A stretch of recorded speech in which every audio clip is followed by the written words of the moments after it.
সোনাপাপু মামলায় কলকাতা পুলিশের ডিসিপি শান্তনু সিনহা বিশ্বাসের কানেকশন এবং সেই কানেকশনের সূত্র ধরেই আজকে সকাল থেকে আবার তৎপর ইডি।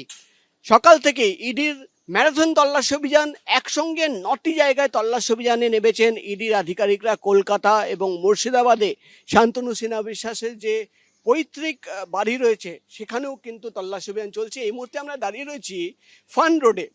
এই বাড়িতেই কিন্তু শান্তনু সিনহা বিশ্বাস থাকেন এবং ওপরে আগেও শান্তনু সিনহা বিশ্বাসের বাড়িতে তল্লাশি অভিযান চালানো হয়েছে। আজকে যেটা ইডি সূত্রের খবর, ওপরের তলায় শান্তনু সিনহা বিশ্বাসের একজন আত্মীয় থাকেন, সেই আত্মীয়র বাড়িতেই কিন্তু আজকে পৌঁছে গেছেন ইডির গোয়েন্দারা। এর পাশাপাশি যেটা ইডি সূত্রের খবর, মোহাম্মদ আলী নামের একজন ব্যবসায়ী, তার বাড়িতে তার একাধিক ঠিকানায় পৌঁছে গেছেন ইডির গোয়েন্দারা। রাহুল আমিন বলে একজন কলকাতা পুলিশের অফিসার, তার বাড়িতে রয়েছেন ইডির গোয়েন্দারা।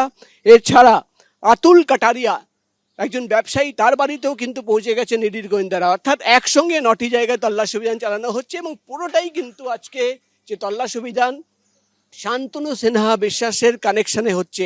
অর্থাৎ শান্তনু সিনহা বিশ্বাস, যাকে ইতিমধ্যেই গ্রেফতার করা হয়েছে, তাকে কাস্টাডিতে নিয়ে দফায় দফায় জিজ্ঞাসাবাদ করা হচ্ছে এবং তার সঙ্গে যাদের ঘনিষ্ঠতা ছিল, যাদের সঙ্গে ফিনান্সিয়াল ট্রানজ্যাকশন পাওয়া গেছে, তাদের একাধিক ঠিকানায় আজকে কিন্তু ইডি গোয়েন্দারা তল্লাশি অভিযান চালাচ্ছেন। অর্থাৎ একদিকে যেমন শান্তনু সিনহা বিশ্বাস, তাকে জিজ্ঞাসাবাদ করা হচ্ছে, অন্যদিকে শান্তনু সিনহা বিশ্বাসের যারা ক্লোজ অ্যাসোসিয়েট, আতুল কাটারিয়া, মোহাম্মদ আলী, রাহুল আমিন, এমন কয়েকটা নাম পাওয়া যায় যাদের সঙ্গে তার ঘনিষ্ঠতা ছিল এবং তাদের বিভিন্ন ঠিকানায় কিন্তু আজকে ইডির গোয়েন্দারা পৌঁছে গেছেন। সকাল থেকেই চলছে ম্যারাথন তল্লাশি অভিযান এবং শান্তনু সিনহা বিশ্বাসের একজন আত্মীয়র বাড়িতে, তার পৈতৃক বাড়িতে মুর্শিদাবাদের কান্দিতে একাধিক জায়গায় তল্লাশি অভিযান চলছে।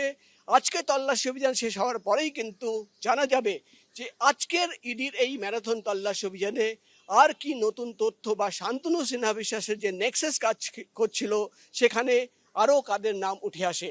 ক্যামেরায় প্রবীর সামন্তর সঙ্গে প্রকাশ সিনহা, এবিপি আনন্দ, কলকাতা।